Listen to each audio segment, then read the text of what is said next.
Welcome back into another episode of George in the Jungle. Coming at you live from the Cincy Light Studios, presented as always by Remington Tavern.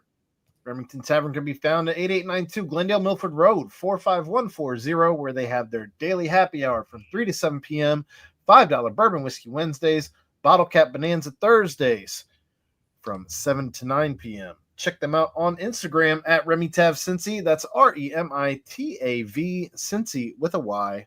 Or follow them on Facebook.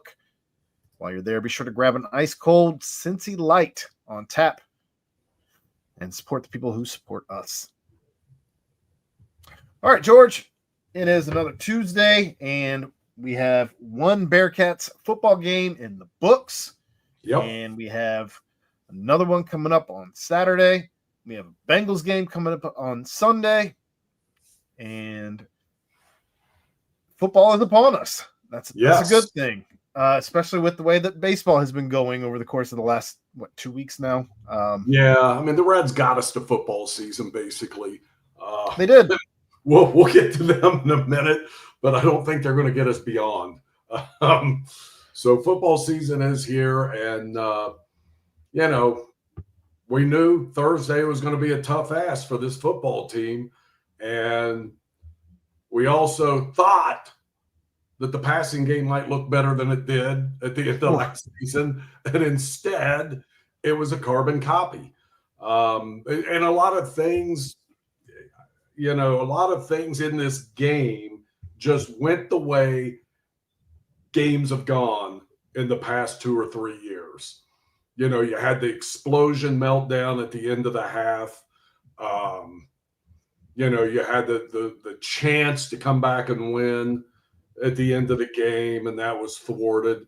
A lack of turnovers produced by the defense. There's just a lot of the same things that have bitten them over the past couple of years that you hoped would be different this time around, and it wasn't. And therefore, you come out on the short end of a 20-17 loss. But I'll say this, parts of it got a little slow with as stagnant as the offense was for a little bit. But we got our money's worth out of that game, I guess. And pun intended, I suppose. Yes, thank you. And look, I know how a lot of people feel. I'm on the other side of that fence. I don't think UC's in a place where they can turn down that kind of money for something like that. If they were getting 80 to 100,000 fans every Saturday at their home field and bringing in that kind of revenue, then sure, maybe you don't do that. But the last time I checked, Nippert Stadium's 40,000 seats. UC's kind of behind the 8 ball in some other ways too, where they share this market with so many other teams, including 3 major league franchises. So marketing dollars aren't there like they are in some of these other places. And that's, to me, they may get there someday where they don't have to worry about doing things like this and finding other ways to make money and sacrifice what would have been a game closer to home. And I know originally it was a home game, and that was never going to happen either. So they either take the millions of dollars, play in Kansas City and take your best shot and try to come out with a win, or, you open up Nippert Stadium and host somebody nobody wants to see. And quite honestly, I think UC chose the right path on this one. Well, and you were an inside shoulder pass rather than an outside shoulder pass away from maybe things going your way where you get both the money and the win. But that was unfortunately not meant to be. Yeah, let's get into it, though. What's that? I think it was the right thing to do to take that shot to win the game there, though. I really do. If you place the ball correctly, he talked about in his quarterback. You got to trust your quarterback to make that play, and we'll probably get more into his game and things that are disturbing when it comes to throwing the ball, and also, And I don't know what went down at the end of the first half, but I would have been content to, and I know Nebraska was calling timeouts, so UC probably felt a little urgency to get a first down and not be pinned back and punt it out of there. But the last thing you can do is, have a fumble there and give the ball up and then give up 7 points right before the end of the half when you could have gone in the locker room down 3. So there's plenty of criticism to go out for the coaching staff and the way that game unfolded. But going for the shot at the end of the game when there's 30 some seconds left, and yeah, you're running the ball like crazy, but you're still, 30 plus yards out and you'd like to win the game, you probably weren't going to get there running it. Well, and let's discuss offense. You say that you need to trust your quarterback. I'd challenge that with he gave you no reason to trust him this game. In that game, he didn't. Yes, I understand that. And that's coming after 5 previous games going back into last season that he also gave you some valid concerns. So here you are now with 6 games in a row where you're wondering which Brendan Sorsby is going to show up. Right now, right. I haven't seen Brent. He's 0 for 5 in deep passes in this game.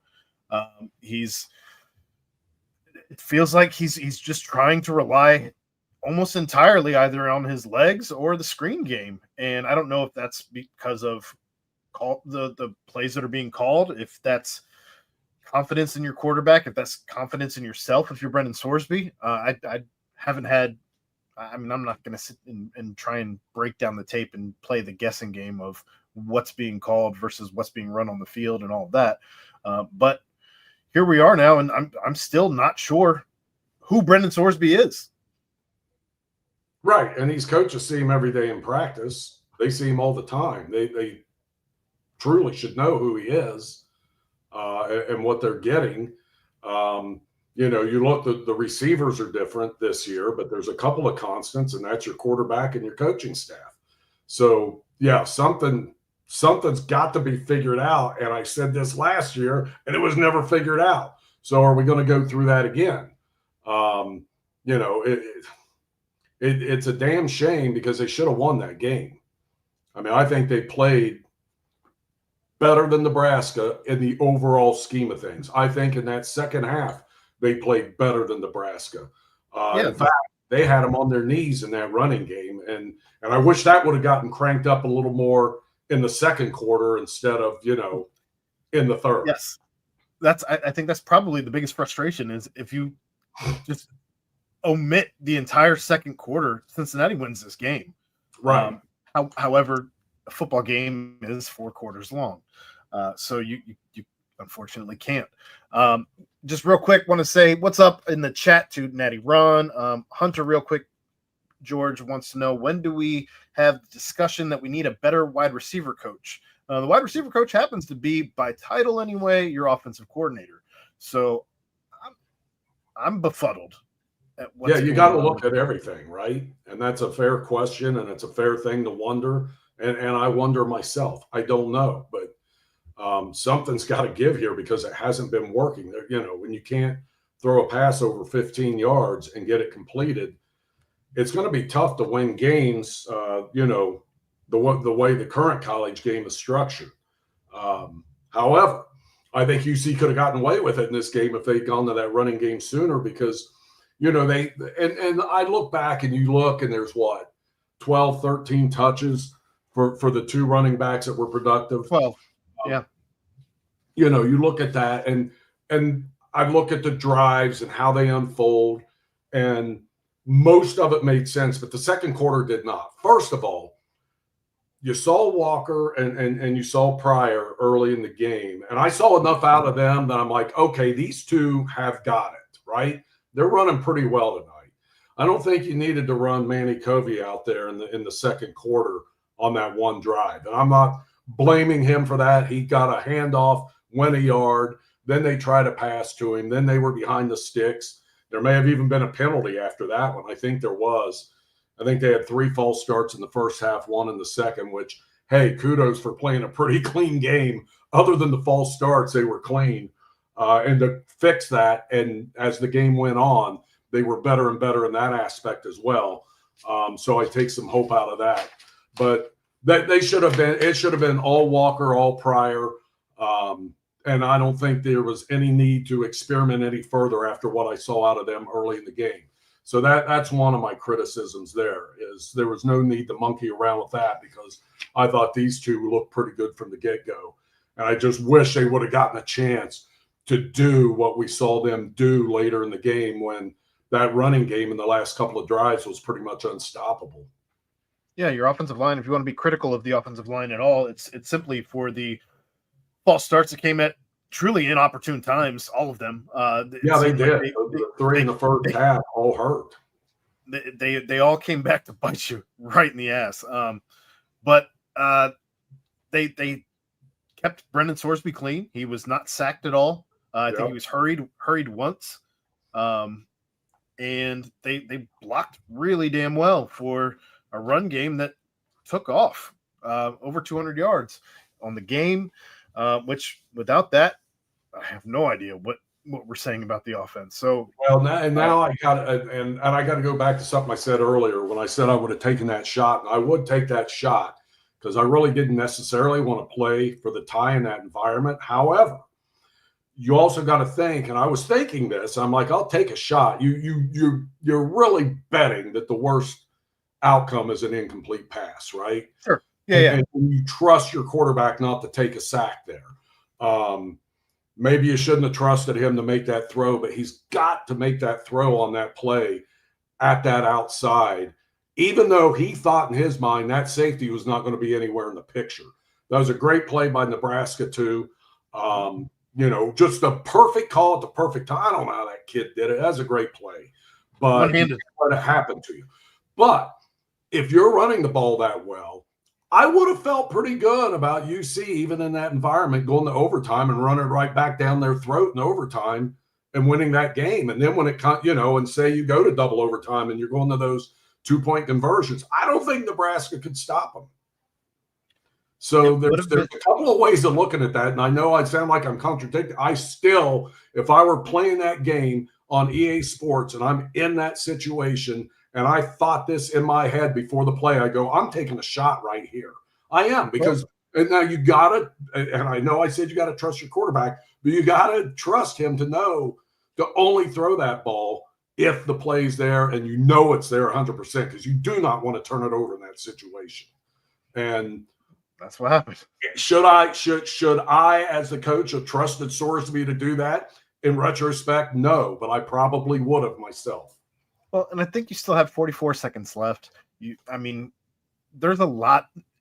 You had roughly, I think it was 32 yards to go, something. Yeah, I thought I wrote that down where they were, and I don't know if I did, but yeah, there were 39 seconds left. They had a 1st and 10, but I'm not sure where they were in the field, but it was out around that area. Yes, I think you're right.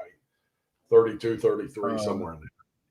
I've got it right here. It was the 1st and 10 from Nebraska's 33. So with 34 seconds left, or at least maybe when the play was over. But you're thinking, like, how many more runs are you going to get, though, to bust one off? And even if you're not worried about running, even if you are looking at the pass, you still have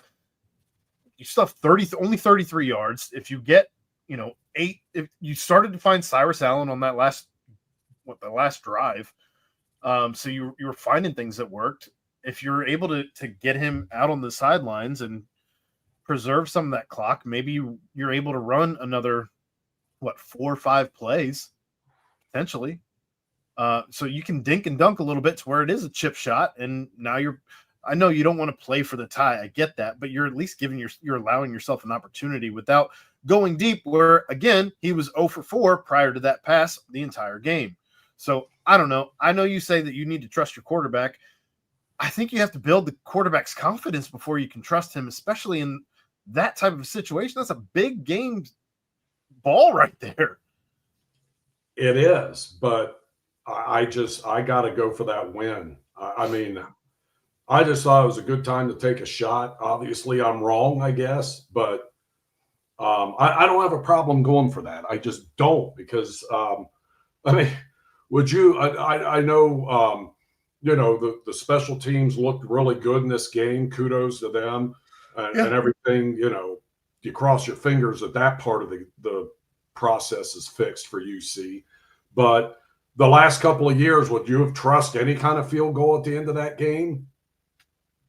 I get it, but this is not the same long snapper. It's not the same holder. It's not the same kicker. I know. I'm just everyone just assumes you're going to make the field goal, and even if it's a chip shot, and the Bengals have found that out the hard way some Sundays. In fairness to the kicker, he did. I think he was 30 of 30 or 31 of 31 last season. Yeah, he was good. But again, I would have taken the shot. I get it. Defensively, though, I have made the argument they were good, not great. And I don't think that's necessarily a knock on them. I think that in order to elevate to great, you have to make plays like instead of trying to scoop and score, you at least fall on the fumble and make sure you recover the fumble. Maybe you do scoop and score. Great. But that's, again, the difference between good and great. The dropped interception that Logan Wilson could have turned into 6. Again, that's a play where you have to come up with it. Maybe you score, maybe you don't. But that, to me, that's the difference between good and great, is a pass deflection and a forced fumble that somehow ends up in a Dylan Raiola recovery while he has one arm pinned behind his back. Yeah, that shouldn't have happened. They should have gotten that for sure. And then you can throw in there good but not great, at the end of the first half, and then that touchdown pass over there that, could have been broken up. I did feel like earlier in the game, and I shouldn't even say real early in the game, for a long time in the game, I felt like the corners were like playing a little soft too. I think they were given too much room for a while in that game and letting this kid operate underneath. And for God's sakes, can a Cincinnati team ever cover a tight end? I mean, it just doesn't happen. It happens to UC, it happens to the Bengals. So yeah, I get it. I love the defense, and I think they're going to be really, really good. And I think some of that will tighten up as things go on, as long as they have the personnel to do it. But I was pretty impressed with the defense. I just wanted them to get off the field a little quicker a few times. But I'll say this, other than that one play at the end of the half, when push came to shove, they kind of shut it down when they needed to. Yeah, I thought the defense is going to be, I think by the end of the season, we'll be talking about them being great. I just don't think that they're over that hump yet. I hope you're right, and I hope they have that personnel that can pull that off, at the corner position. Hopefully they do. I thought what I saw from both McDoom and Logan Wilson there at the cornerback position, I thought they did well.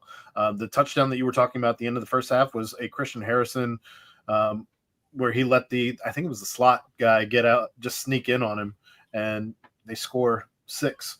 Yeah, okay. I confused the touchdowns. I was thinking of the one McDoom defended over on the side, and maybe that was that one. Maybe I can't remember which one it was now. Yeah, I look it up.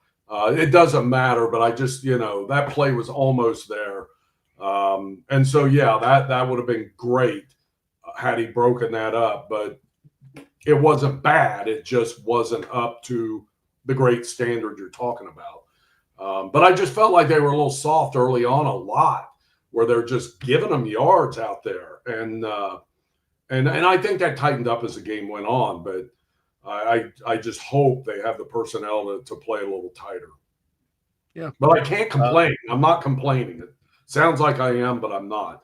I think when you go in there and it's a 20-point, you've allowed 20 points and 7 of that's kind of on your offense for where you turned the ball over at the end of the half.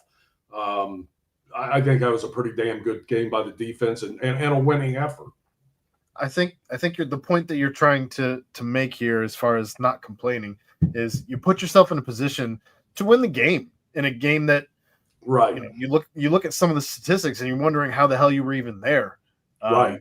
The passing yards. Oh, yes. God. I mean, you look at what Raiola put up against what Sorsby put up, and you would think it was a beatdown. You would think it was a Bill Belichick opener. Dylan Raiola goes 33 of 42 for 243 and 2 touchdowns. But it was, I don't know, the run game, again, for Cincinnati, they kept them in the game. Defense kept them in the game and made it, what it was at the end of the game, to where you were, a bad pass away from either winning it, or, maybe if you look the other side of the field, where if the safety did cheat that way, then somebody on the other side of the field is open. So maybe just make a check down, and all of a sudden you're either a chip shot away from a tie or finding the end zone somewhere I think else. what happened though is he clearly thought he had just single man coverage over there and saw his man get by him, and he thought, all I got to do is just lay it in there. It was disguised. It was cover 2 that was disguised as cover 1, and he talked about it in the presser today. And I heard that, and it just a great play, but your quarterback's got to be ready for all that kind of stuff. In any case, Cincinnati ends up 0 for 1 in the start of the 2025 season. Not the way you wanted it to go, but that's where we're at. Bowling Green coming to town this Saturday with a 3:30 kickoff, I believe. Right. Yep. It'll be on ESPN Plus for those of you not in attendance at the game. Bowling Green, Eddie George coaches this team. George. Yeah. Eddie George, who I'm sure you remember running the ball. Oh, God, yes. Tremendous running back. And tremendous in the NFL. An Iron Man. Didn't miss games. He was always ready. Now they got this damn cat that is a viral sensation. Is it named Chubb? Is that what I saw? I'll look it up for you. I can't. Chubb the cat. What shocked me, the first thing I looked at this game, and I'm looking at, I don't know if it was Cincinnati notes or Bowling Green notes, but UC's never beaten Bowling Green. Pudge the cat. They are 0-4 against Bowling Green. That's shocking to me. That's crazy. I was stunned when I saw that. I'm like, and I've been around for, I don't know, at least 2 or 3 of these losses, maybe more. I don't know when the first time they played. It'd have to be the 1800s for me to miss it. I think they were all in the 90s. Well, I think it was 91 the last one, 92, somewhere in there. Boy, those were the dark ages. I'm looking it up right now. But yeah, I mean, it's crazy. I mean, I don't want to say embarrassing because I don't want to disparage Bowling Green, but good Lord, I would not have expected that. I agree. It's absolutely bananas to me. Their first matchup was in 1990, and then they played again in 94?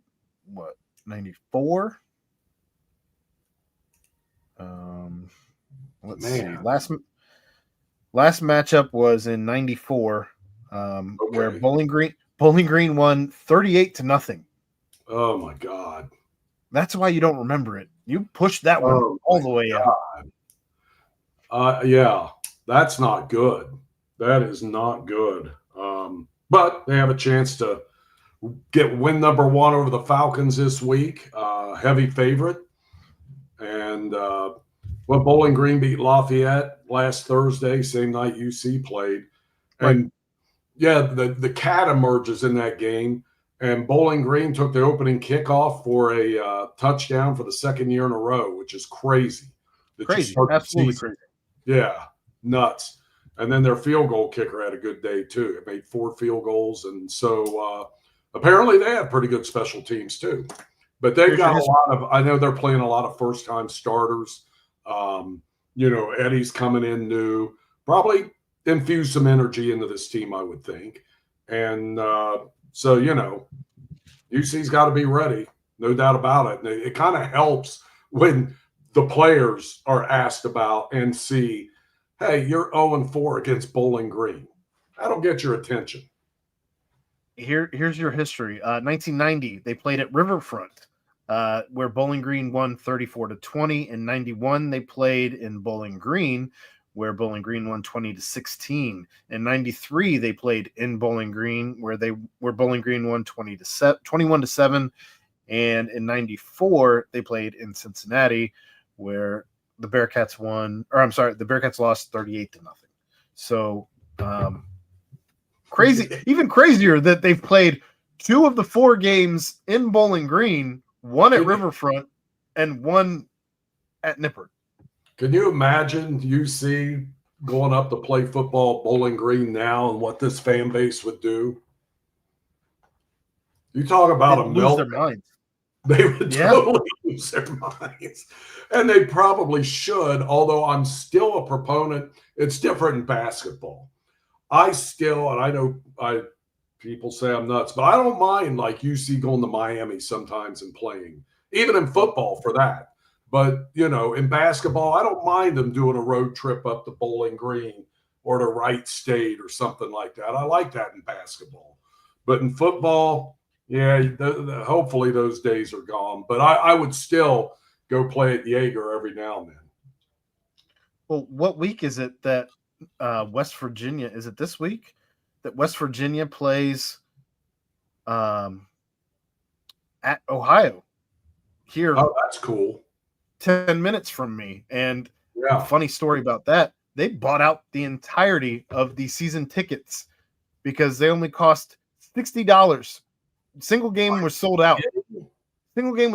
So they bought out the entirety of the season tickets for $60 each to make sure they had tickets to this game. And now there's yes, yeah, I would have done it.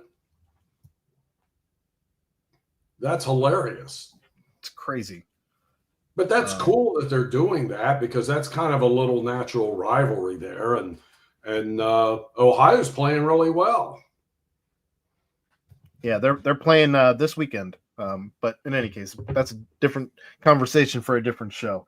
It is, but Ohio has been playing very respectable and then some over the past several years.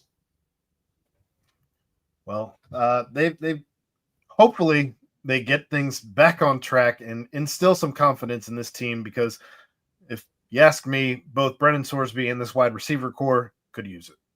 Yeah, they need it. They need a big day regardless, but a big day throwing the ball at least early would be nice for them.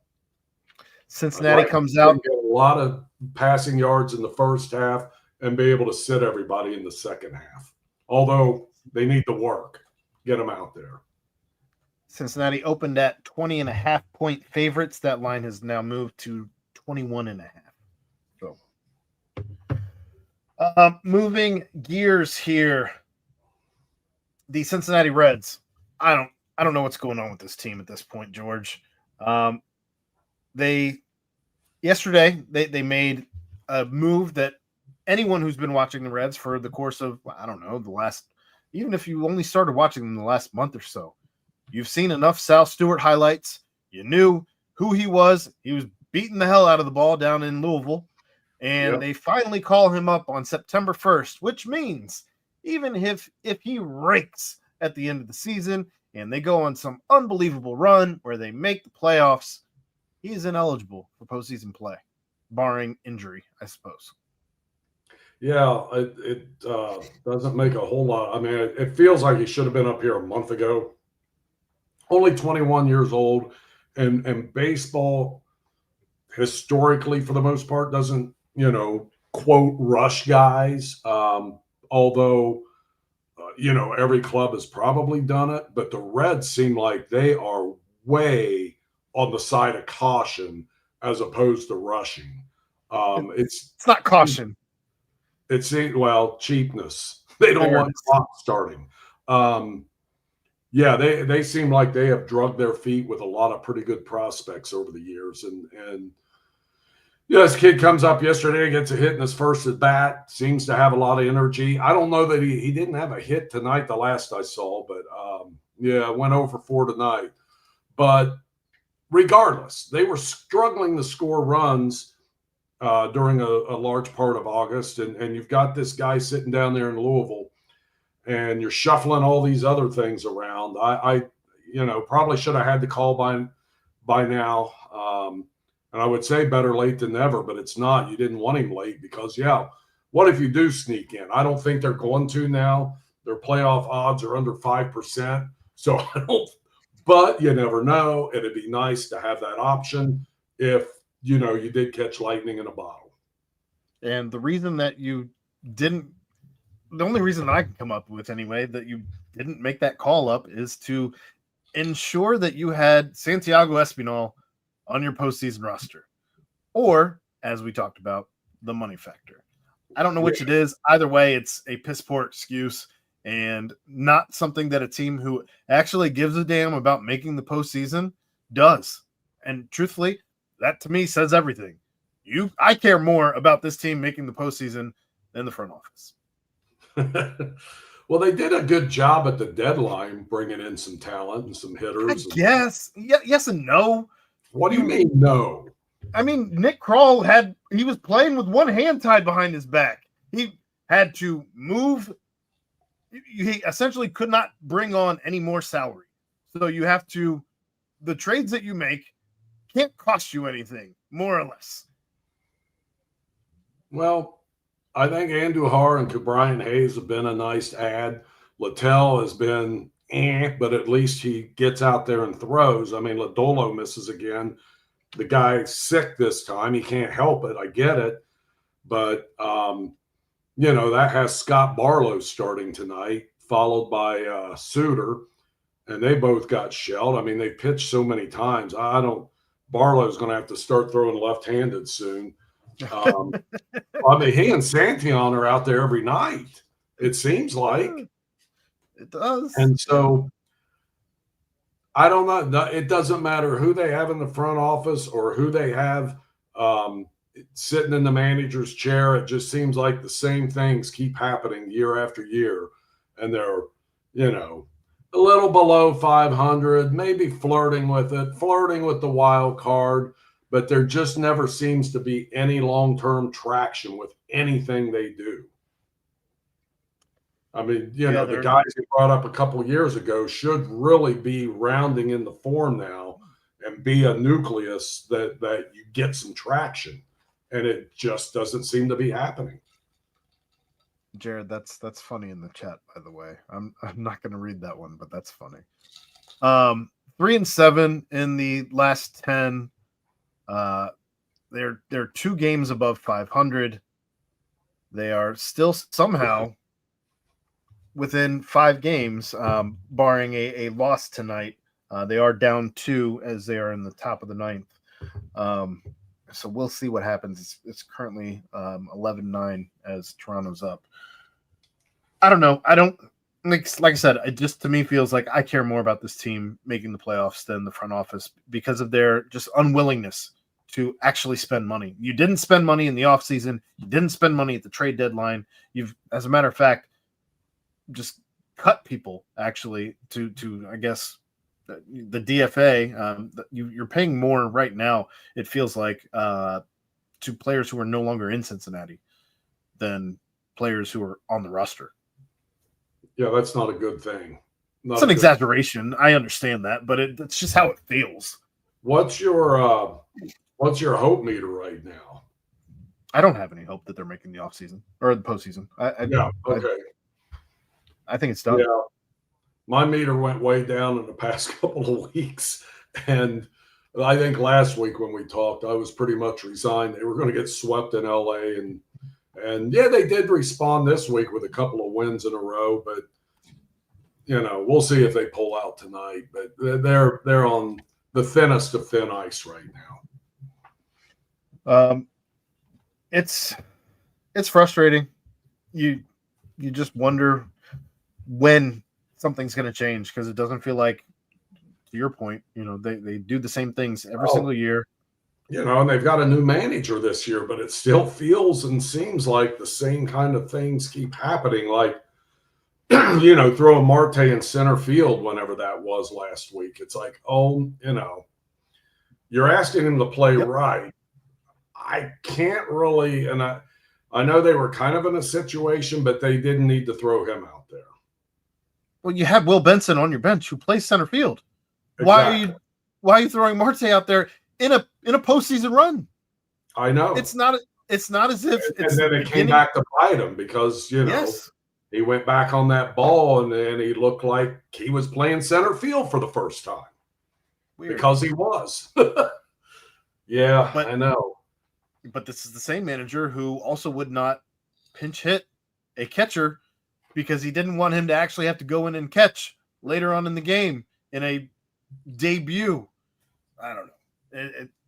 There's been plenty of head scratching moments this season, and I'm not an analytical guy. I get playing or managing with your gut, but I don't know. I'm at a loss. Yeah, that was a stretch. The Marte in center. The kid's getting right field. He's still, iffy out there, but it's coming around, and obviously he's been doing okay at the plate. So it's starting to work. Yeah, I wouldn't have given him any more to chew. We'll see what they can do as the season does come to. It's coming to an end. You're at what, 138 so far. Tonight will be 139. So you still got 23 games left. 23 games. The Mets won tonight, so they're 4.5 back. They'll be 5 if they don't turn this around. And they allowed another run, so it's now 12-9. There it is. I don't know that we have to keep an eye on that anymore, George. Yeah, you're right. In other news, the Cincinnati Bengals get their season kicked off on Sunday as they travel up to Cleveland to the Mistake by the Lake. And Cincinnati heavily favored. I guess as heavily favored as you can be in the NFL. It's rare to see more than one score. 4.5 points on the road is pretty nice favor. Yeah, and the Bengals have done a good job against the Browns here lately, past 2-3 years. But you always go back to that one season opener. When was that? 2 years ago, 3 years ago, when they lost up there in a season opener, and it was just totally unexpected. It was the day after UC played at Pitt and beat them. They beat Pitt, and then I remember getting back for that Bengals game, and that did not go well. Joe Burrow is only 3-5 against the Cleveland Browns, by the way. Well, it's time to turn that around. Yeah. I really feel good about him going into this game. I feel good about him beating Cleveland. That doesn't mean anything because I've felt really good about him before in games, but I just really do. I feel like there's I know we didn't see much positive out of the defense in the preseason, at least the frontline defense, and when they were tested, and that definitely has to be better. But I do feel there's a pretty good purpose with this team going into this season, and I think there's a good chance they live up to this hype finally. And I'm not saying win the Super Bowl, but it's not going to be like the last couple of seasons.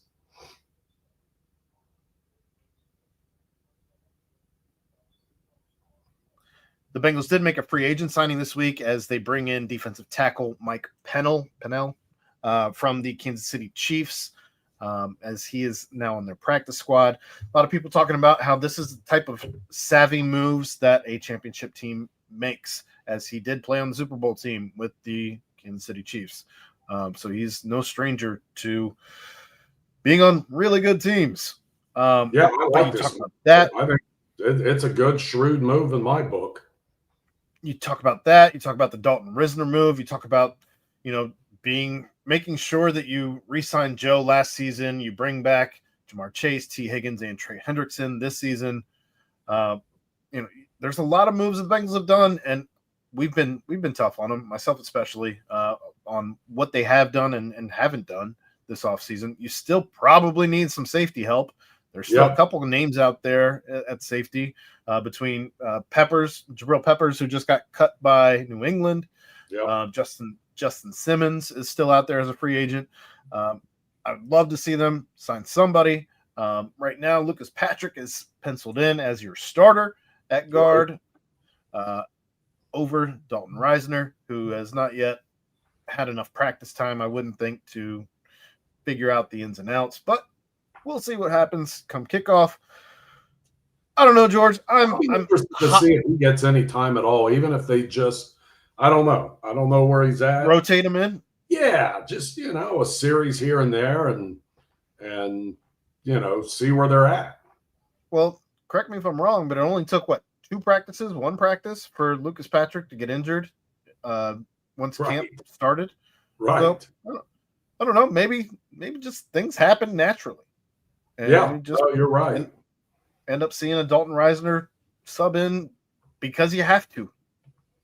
But Right. I wonder if it would interest me, like, would he be the first man up at that, or would they put the other rookie in and have two rookie guards? we still haven't seen the defense at this point play at full strength through the preseason. So you'll see guys back like BJ Hill, um, Dax Hill, Cam Taylor Britt.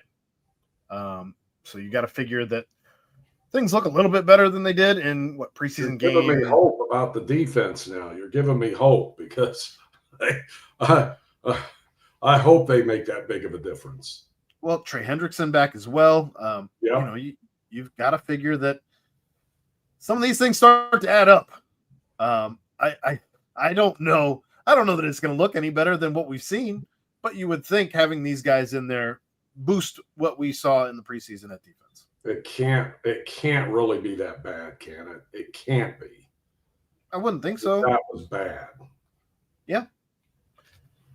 But what are the things that you want to see stand out in this Run game? Defense. Run defense. Yeah, I just want to see that defense tighten up a little bit or a whole lot. We'll see what the difference is with what Al Golden does and what we've been used to with what Lou's done. We'll see if those safeties can, in fact, hold up.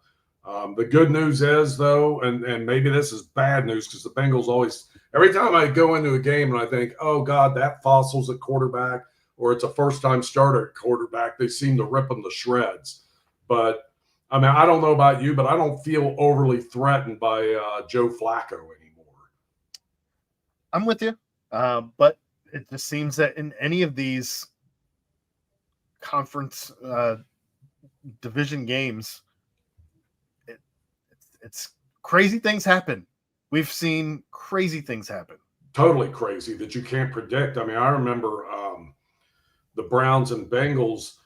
I don't know how long ago this has been, but like neither one were really, they were decent offensively, but they put up that 52-51 or whatever crazy game that was a while back. I mean, there's been in this series and every division series, like you say, there have been wild games with wild swings that you cannot predict. I think Corey Dillon had the record against them for most yards in a game until Jamal Lewis broke it against the Bengals later on, if I'm not mistaken. Yeah, I'm trying. You may be right on that. I mean, it's just crazy things happen in these AFC North games, and every time I think it's going to be a slugfest and not a lot of points, it turns the other way. So it'll be fun. I'm just really looking forward to seeing everything. I'm looking forward to see it. Is Chase Brown going to be this guy that everybody seems to think he's going to be this year in this offense? Because if he is, it is look out. The sky's the limit on this offense. So, we know what they have with Joe. We know what they have with those receivers. We think we know what they have with Chase Brown. And as long as that line can just give him enough time, and I think it will, I think we'll see a pretty good show. Paul Dehner wrote this week saying that, or reported this week that the Bengals apparently revamped their entire run offense around Chase Brown's skill sets. So kind of to your point, yeah, I mean, if they clearly believe, if that's all true, that Chase Brown is the truth, and how he goes, this offense goes, because that's only going to open up the pass game that much more. And what the pass game can do alternately will allow the rush game to really take off. So yeah, I'm with you. It's very exciting. And we've been talking about it ever since they got these guys re-signed. Obviously health's a big factor, and you wish the best for everybody in that regard. I think if all the cylinders are clicking, it's going to be a good year for the Bengals. Jared asks in the chat, George, do you feel like the starters got enough time playing together, especially in comparison to previous years, to see an improvement versus the sluggish starts in recent memory? Yeah, I was thinking about that today. It's funny. And I think they probably did accomplish that. It's certainly been more than the previous years. And in some cases, a good bit more. Maybe almost too much when you think about Burrow in those that last drive in the Washington game when he got sacked. Maybe that drive before, I think maybe I would have seen enough, but he wanted to go back out and work with these other receivers that he may have to work with during the season. So I give him credit for that. I don't know if Zach should have sent him back out there, but yeah, I feel like for the most part, especially offensively, they got in enough work that hopefully we don't see this sluggish stuff again. If we do, I throw up my hands because then I don't know what you do. Fair enough. I think they tried to fix it. I think they did a lot more live stuff. I think they, had them out there a little. Well, some of those preseasons, I mean, the guys weren't around to play either. Joe was coming off injuries, or somebody had a hurt calf. I guess I'm curious as to how far back Jared's talking about as far as previous years go, because if you're going back, further than the last roughly decade, you're not going to run your starters out there. They're making far too much money now to be running them out there and playing any. Yeah, he's talking about a couple of years ago when they really didn't even take a snap together in preseason, and then it was pretty much that way last year because Joe was out there, but Jamar wasn't because he was on the sideline with his hold-in deal and all that's going on, and it didn't seem like they played the starters much together at all in the previous couple of preseasons. But this year they did go out there and knock off some rust. And honest to God, when they were out there together, they looked pretty darn good. Well, I think probably the most important group out there, in my opinion, is the offensive line running actual game snaps together. Agreed. I'm not concerned about what T. Higgins, what Jamar Chase, what Joe Burrow are going to do when you turn the lights on. I think Chase Brown is starting to enter that conversation as well. Mike Gesicki will be just fine. Again, just people I'm not concerned about. That offensive line, on the other hand, I've not seen anything over the course of the last several seasons that has looked what I want it to look like in the first couple of weeks.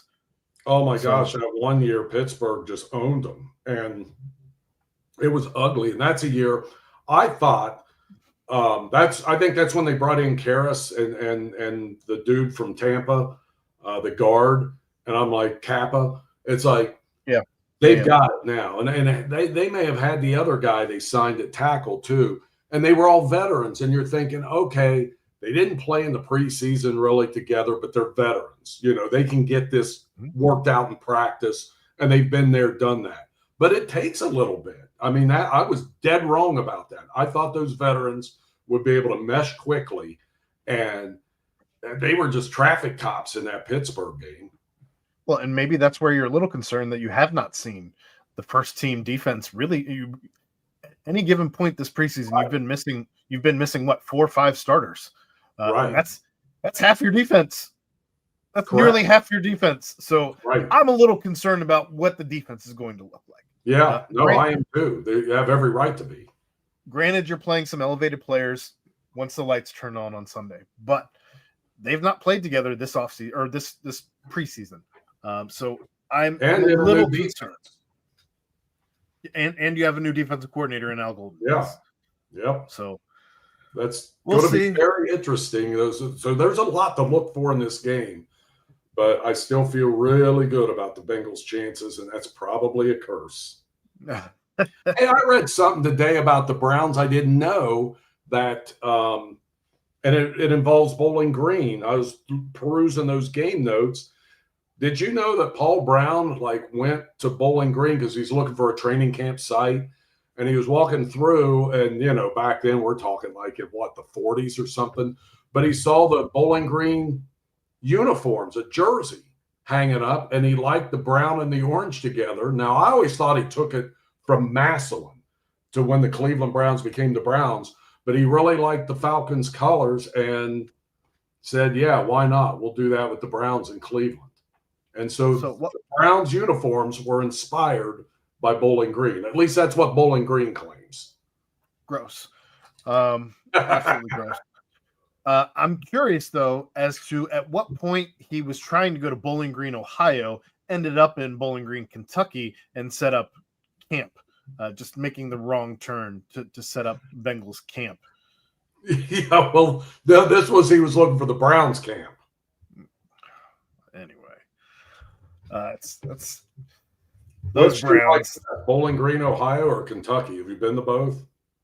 I've not been to. I've driven through Bowling Green, Ohio. I've been to camp at Bowling Green, Kentucky.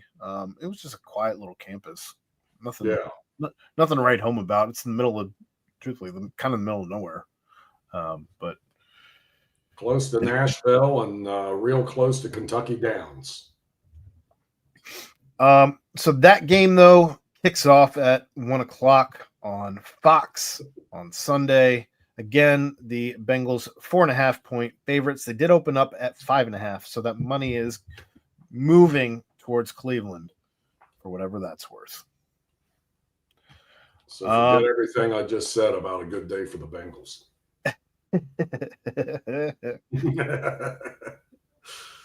FC Cincinnati, they had a game to close out August where they played Philadelphia, and same as against New York City FC, just against a little bit better opponent, the people at the top of the table. Yeah. Philadelphia gets the win, 1-0.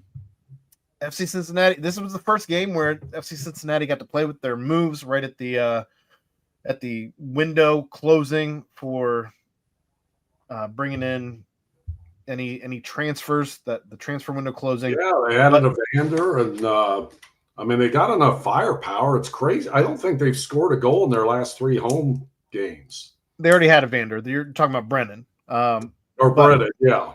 Brennan, sorry. I saw an interview with a Vander earlier, and that name just stuck in my head.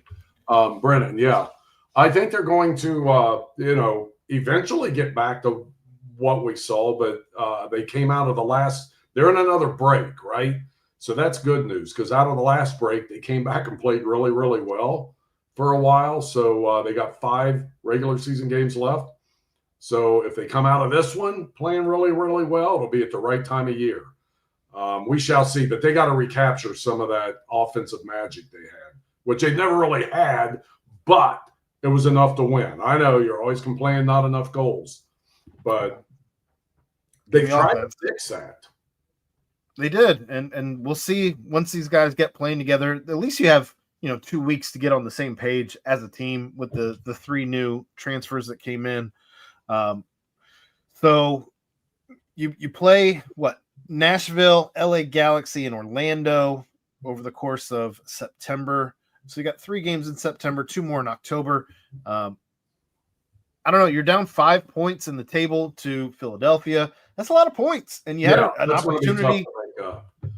You had an opportunity against Philadelphia in the last game to really make up some ground and recapture first place, but to lose to Philly instead, right? That's a big kick. Yeah, it is. Where? Yeah, it's going to be tough to win that conference now. It really is. And it's always tough to win it, but they put themselves in a pretty bad spot for that. They can still have a good year. They can still make a playoff run, but they got to get the goal scoring cranked up, and that's kind of been a bugaboo all year. Even though, we'll see if these additions help, but yeah, I don't know. I mean, it's really weird. They can look really, really good in stretches, and then they can look really, really meh. Well, correct me if I'm wrong, but I believe Brennan is a top 3 all-time FC Cincinnati goal scorer. So I don't know. We'll see. You did add offensive firepower. You added some defensive power as well. So we'll see what happens. You got 5 games to figure it out, and then you got postseason play. Look, I'm okay if you don't win the supporter shield. Right. I'm okay if you don't win that, if that means that you can beat Columbus in the playoffs. Right. I know. We'll see. That's been an issue. I don't know. A lot to make happen here in a little bit of time. So you got to capitalize on the 2 weeks that you have off and come back guns blazing. Yep, that's what needs to happen. High school football, what's going on around the city? Moeller took a loss the other night. They were playing out in Ironton against Mount Carmel, who is a beast from Illinois. They've won like 16 state championships, and a great game and a great finish and a close game. Moeller still probably, everyone around here considers them probably to be the best team, maybe, not only Southwestern Ohio, but they're going to be tough to beat in state. Quarterback still looking good, had a good game the other night. So, Moeller suffered a loss, but still looking up for them as far as the season goes.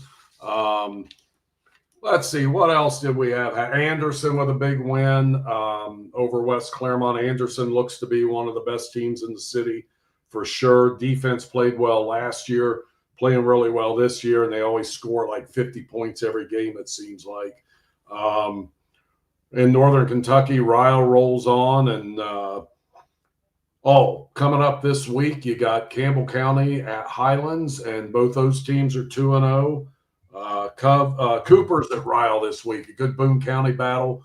Baden and Ohio opening their stadium, so they'll be playing their first game in their new home digs there. They haven't had home football up there, so they will now have home football, and they open against Edgewood coming up Friday night. So that's a big deal, and I'm sure you'll see the TV stations out there for that and all that fun stuff. Well, there you go. Oh, and Chad's Jugs are 2-0 too. Oh, gotta hear about the Jugs again, huh? Maybe. We'll see how it goes. All right, you got anything else left for this Tuesday night, George? I don't think so. I think we're just going to put a lid on it, huh? I think you're right. Well, that's going to wrap things up here for us. Thank you to those of you who joined us live and those who were in the chat. Thank you, as always, to our sponsors here, to Cincy Light, to Remington Tavern. Remington Tavern can be found at 8892 Glendale Milford Road, 45140, where they have their daily happy hour from 3 to 7 p.m., $5 Bourbon Whiskey Wednesdays. Bottle Cap Bonanza Thursday, 7 to 9 p.m. Check them out on Instagram at Remington Cincy or follow them on Facebook. While you're there, grab an ice-cold Cincy Light. But for George Vogel, I am Aaron Smith. We'll be back here next Tuesday, 9 p.m. to discuss all of your Cincinnati sports. Now I can say it. Thank you, Aaron.